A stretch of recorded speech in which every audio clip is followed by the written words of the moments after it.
여러분 안녕하십니까? 옛날 소련 공산당 시절에 소련 공산당 서기장들은 후임자에게 2통의 편지를 남겼다고 합니다. 후임자에게 당신이 혼자 힘으로 극복하지 못할 엄청난 위기를 맞이하면 내 편지를 꺼내서 읽어봐라. 2통. 첫 번째 위기 때 첫 번째 편지를 꺼내서 읽어보고 두 번째 편지 때는 두 번째 위기 때는 두 번째 편지를 꺼내서 읽어봐라. 그래야지 이제 후임자가 이따가 첫 번째 위기를 맞이했습니다. 그래서 그게 생각이 나가지고 이제 편지를 꺼내서 뜯어봤습니다. 그랬더니 뭐라고 쓰여 있었느냐? 무조건 전임자를 깎아내려라. 전임자 탓을 하라. 지금의 위기가 모두 전임자 때문에 시작됐다고 깎아내려라. 이제 그렇게 했더니 정말 국민 여론이 어느 정도 무마가 돼서 위기를 간신히 넘겼다고 합니다. 그러다가 이제 조금 1, 2년 세월이 지난 다음에 이번에는 제2차 위기가 닥쳤습니다.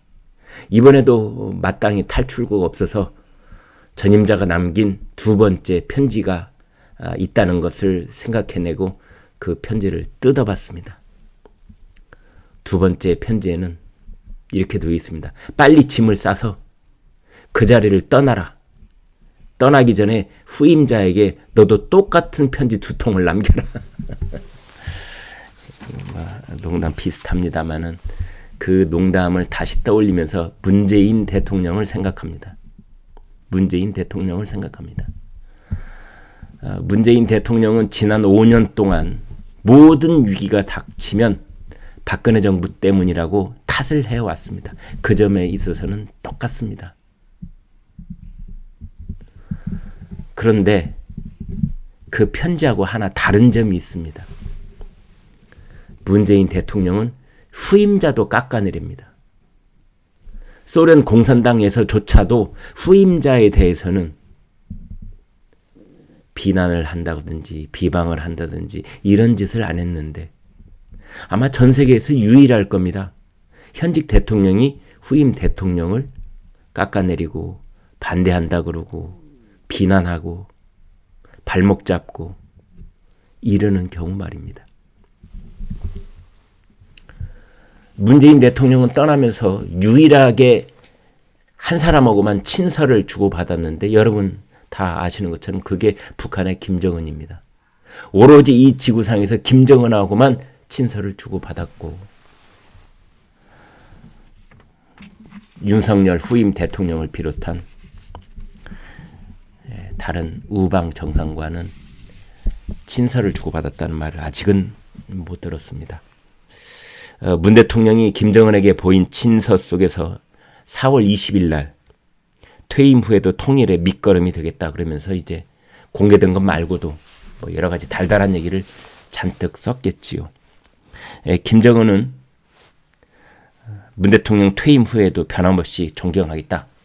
뭐 이런 아주 화기애애한 그런 편지를 주고받았다는데 그로부터 일주일이 지난 뒤 조선인민군 창건 90주년 때 김정은은 뭐라고 했느냐? 적대 세력의 핵 위협에 필요하다면 선제적으로 철저히 제압하겠다. 어떻게 보면 선제적으로 제압하겠다. 선제적으로 핵 공격을 하겠다. 어디로 하겠습니까? 미국으로 하겠습니까? 일본으로 하겠습니까? 그렇습니다. 대한민국으로 하는 겁니다. 이것을 그냥 좀 억지로 해석해보면 김정은의 핵폭탄은 문재인만 빼놓고 다른 사람 다 죽여! 이런 건가요? 미국은 이런 전통이 있습니다. 후임 대통령이 대통령 집무실 오벌 오피스에 들어와서 왜 그 결단의 책상이라고 있죠? 레졸루트 데스크. 거기 들어오면은 전임 대통령이 남겨놓은 편지가 한 통이 있는데 이렇게 전임자가 후임자에게 편지 한 통을 남기는 것이 전통이 됐습니다. 1989년에 로널드 레이건 대통령이 자신의 이제 후임자였던 조지 부시 대통령에게 오랜 친구이기도 하죠. 이런 편지를 남겼습니다. 칠면조들이 너를 쓰러뜨리게 가만두지 말아라. 편지 하단에는 쓰러져 있는 코끼리 그림 그리고 그 위에 칠면조가 앉아있는 그림을 그려놨다고 하는데요. 코끼리는 공화당의 상징입니다. 따라서 비판자에게 굴복하지 말아라. 뭐 이런 뜻인 것 같습니다. 빌 클린턴 대통령이 공개한 전임자 부시 이렇게 말했답니다. 정말 기가 막힌 말입니다. 이제 당신의 성공이 우리나라의 성공입니다. 진심을 다해 당신을 열렬히 응원하겠습니다. 열렬히 응원하겠습니다. 당신의 성공이 우리나라의 성공입니다. 네, 지금 문재인 대통령하고 윤석열 당선인은 아마 취임식장에서 가까스로 얼굴 보고 다시는 얼굴 보지 않을 것처럼 그렇게 충돌하는 장면이 연출되고 있습니다. 그것도 현직 문재인 대통령에 의해서 말입니다. 조국 전 법무장관 수사에 대해서 뭐 불순한 의도가 있었다는 것처럼 그렇게 문재인 대통령은 이야기를 했습니다.